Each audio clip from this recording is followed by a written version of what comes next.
Good morning. Thanks for stopping by. Well, actually, it's about noon now. I just drove about 2 hours and 45 minutes. I'm now in northern New Mexico, right on the Rio Grande Canyon. Check out this campsite.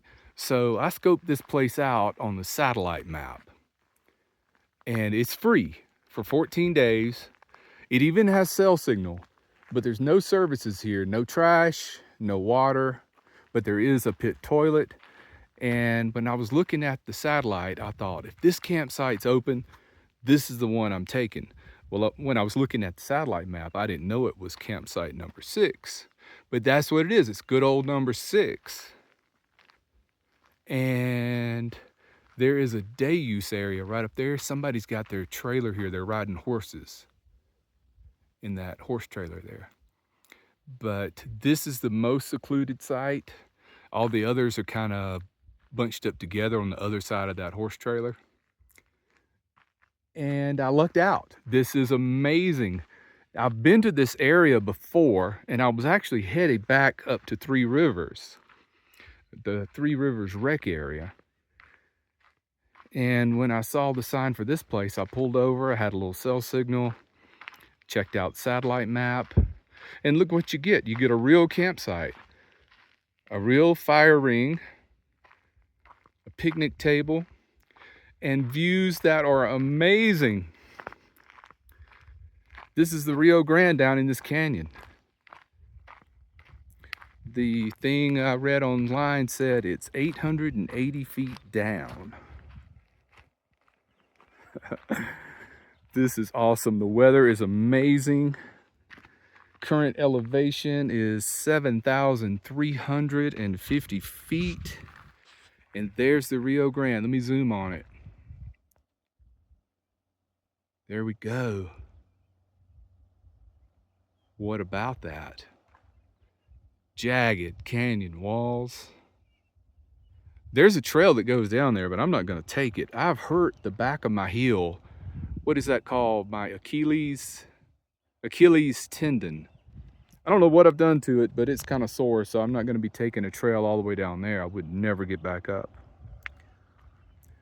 Look here, I'm right on the ledge. Yeah, watch out for that first step. It's a Lulu. I'm afraid to get out on it. Let's see. Check that out. It's a major drop off. So, the Rio Grande. It's much smaller down here, isn't it? So, in the last, I guess, 5 months, I've done the complete Rio Grande tour. The whole thing from the Mexico border where I walked across the Rio Grande into Mexico. That was probably my favorite video ever because I went the other way, you know. So I did that, walked right across the Rio Grande into Mexico.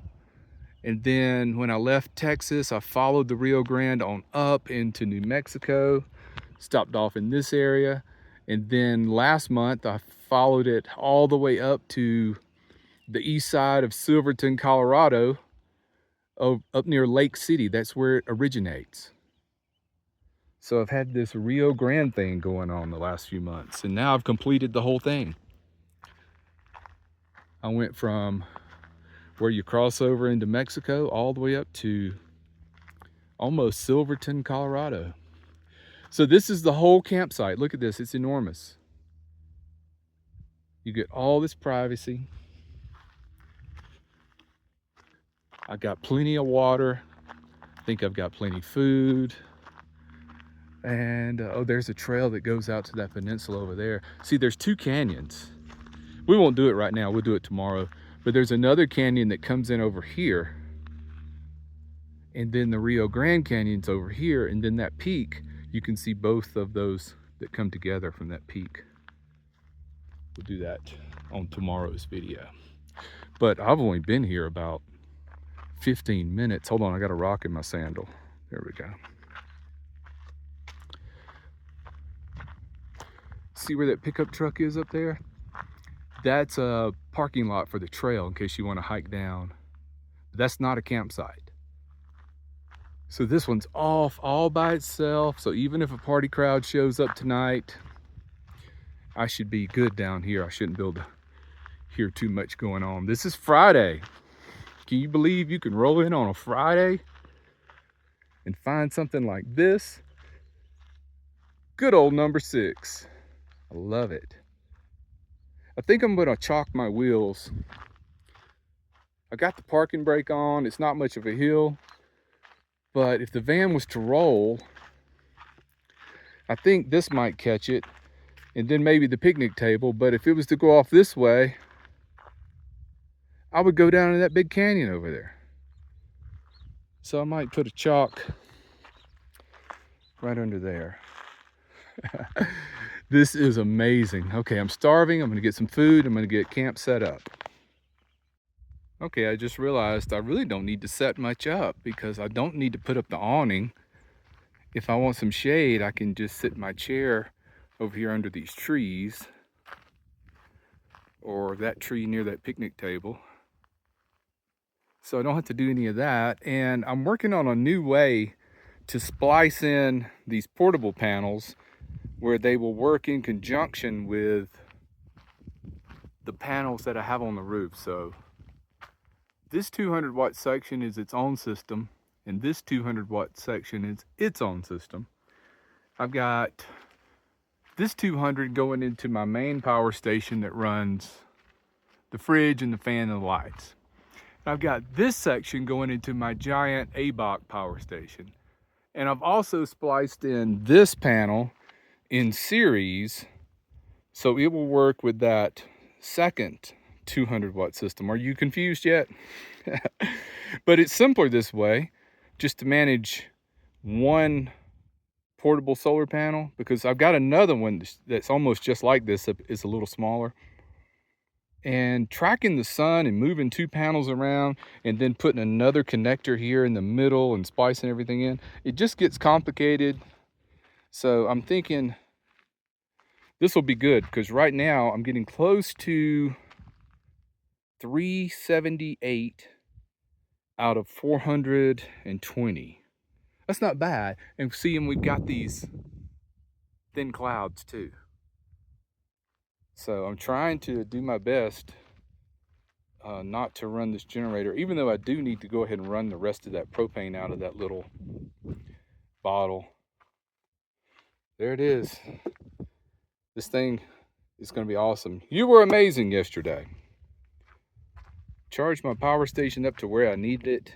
I'm not going to need much electricity while I'm here because there is cell signal. I don't have to run Starlink all the time. It's not going to be cold enough to run the heater. So there's my 2 main power hogs out of the equation. So I decided to put this rock. It's kind of shaped like a wedge. So I put it in front of that tire. It'll just make me feel better. I mean, my parking brake has never failed before, but this would be a really bad place for it to fail. Because really all you got to stop is this. And this looks pretty weathered, you know, that might break away. And then I'm gonna go all the way down in this big canyon over here. This is really quiet for a Friday. I guess because school's back. Everything changes when school goes back into session. It's easy to find a campsite when the kids are back in school and the families aren't out. But you know, I kind of just get out of the way on weekends for people because that's their time. I mean, I'm fortunate enough to be able to do this. And so on the weekends, I just kind of get out of the way. I kind of regret some of the videos I made about a year ago. My attitude has changed so much in the last year. I just feel like I had a bad attitude about things. I can't find a campsite because it's taken. Well, so what, you know? I feel like I've become a better person with my better attitude. And well, maybe not a year. maybe it's only been a few months, but I'm more appreciative. Let's just put it that way. Kind of had an epiphany and saw the light. So This is something else. I could look at this for a long time. I hear a car though. I think somebody else is here. No, it's the wind. Oh my gosh, the wind's coming up the canyon. See if we can catch it.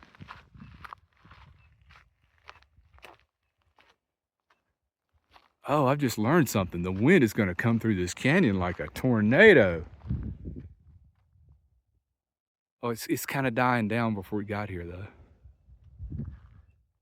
Yeah, you could hear it coming through. Oh, I feel it in my face now. But it feels great today. I guess out here in the direct sun, it's about maybe almost 80 in the direct sun, but it's a big difference in the shade. And as soon as the sun sets, it's going to chill down. Oh, there is another car up there. They got like mountain bikes on the front bumper, so they're here to mountain bike. Speaking of bikes, I'm gonna ride tomorrow. I'm gonna ride all around this place. There's the Maddie cycle right there. Go check it out. Now this is about 3 or 4 miles off the paved road, and the road is fine coming in until the last mile and a half.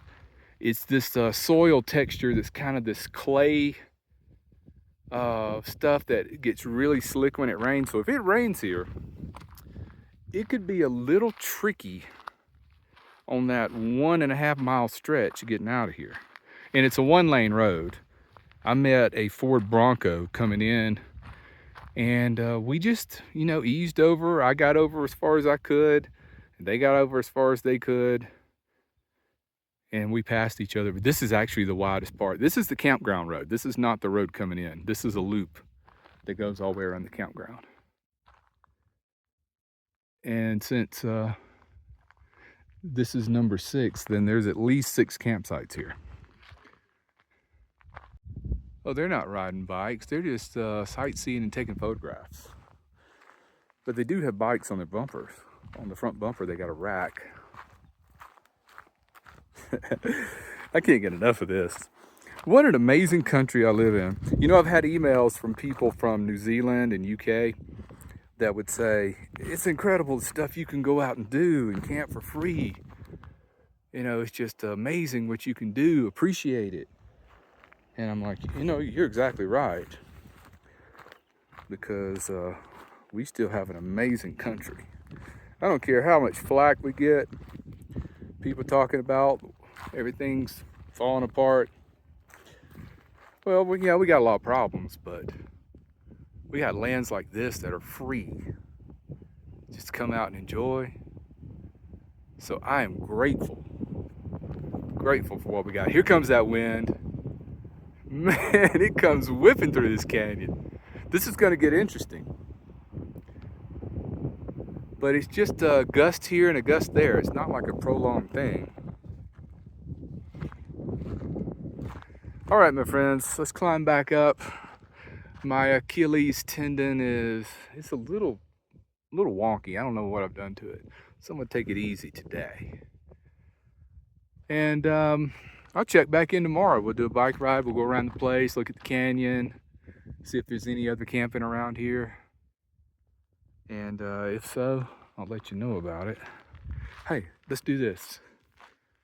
Let's go out here and get a thumbnail. How about right here? Yeah, I'll use that. All right, I'll check in later. Thanks for watching. Take care, be well, and smash the bell.